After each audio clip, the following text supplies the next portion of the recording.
Hi there, and welcome to the virtual stand of the Royal Warwickshire Regiment World War II reenactment group.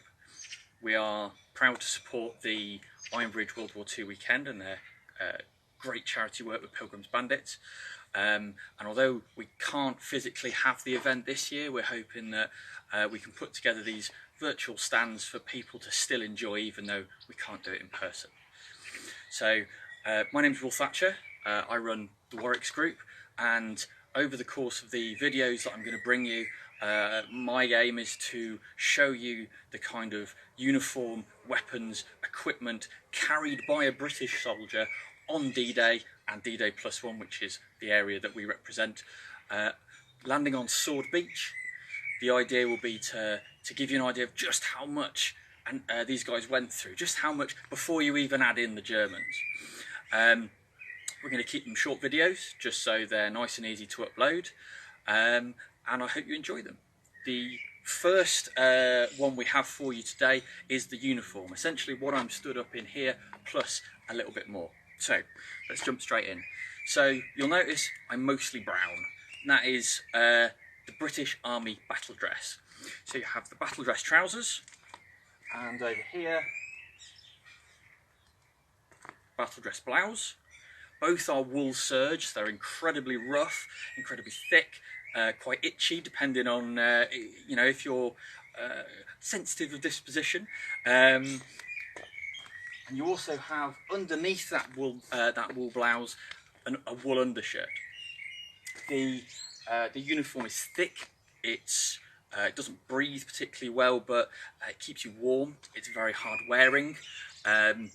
And it lasts a long time. So while the Americans, the Germans, they've got a dancing uniform and then they've got a fighting uniform, the British Army pretty much has the same uniform throughout. There are some minor changes. This one is called the economy or 40 pattern battle dress, this half here. And then the battle dress blouse we have here is a slightly fancier version. That's pre-economy. That's 39 pattern. You'll see you've got pleats and hidden buttons. And that's essentially before they had to start saving material. So you'll notice that obviously I haven't got my battle dress blouse on. Very simple reason, it's very hot. In Normandy, especially late and kind of mid-June, July, it became incredibly hot, so you'll see soldiers fighting in what's called the shirt sleeve order, which is this here. I've got a pair of lovely white braces to hold my trousers up, which will always fall off your shoulders. I've got a walking out belt, a 37 pattern webbing belt here. Which is worn for walking out whenever essentially you're not in your battle equipment, going about daily tasks, perhaps behind the line, things like that. We've also got a pair of webbing anklets on. There we go. And a pair of black ammo boots, or ammunition boots.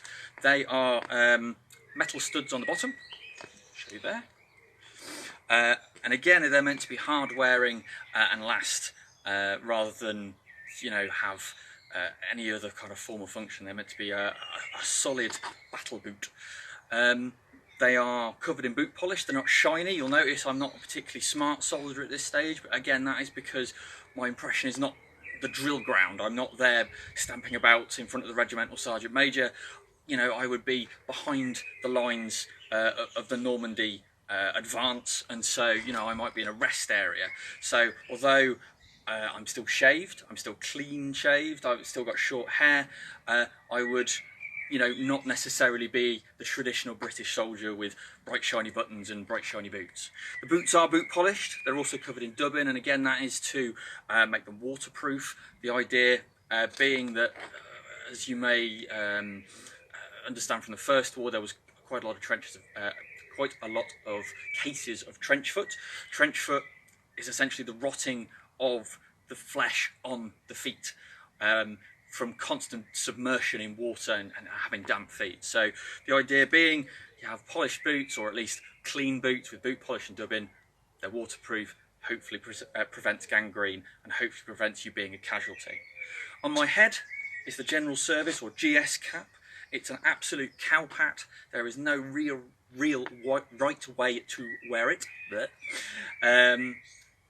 The camera has kind of flicked things around, so this is my right and this is my left, but I know that on the footage it has it the other way around. But it sits this side on your head with your unit badge above your left eye, and then you can, if I go in there, that's the antelope of the Royal Warwickshire Regiment, a black buck antelope, which is our regimental mascot known as Bobby. So finally we have the scrim scarf. Again, not worn a lot in Normandy because it was really hot, but it was issued, usually worn around the neck, but also it's quite a handy face veil that you can see through. It is camouflaged, and also you can put it over your head or helmet to disguise that. And was used quite a lot by unit marksmen, snipers, things like that, to cover their faces. The idea of camouflage cream, not often used. Obviously you see pictures of some of the airborne troops doing it. British Army infantry, less so. Okay, that's the uniform, guys. I hope you enjoyed that. We'll move on to the equipment.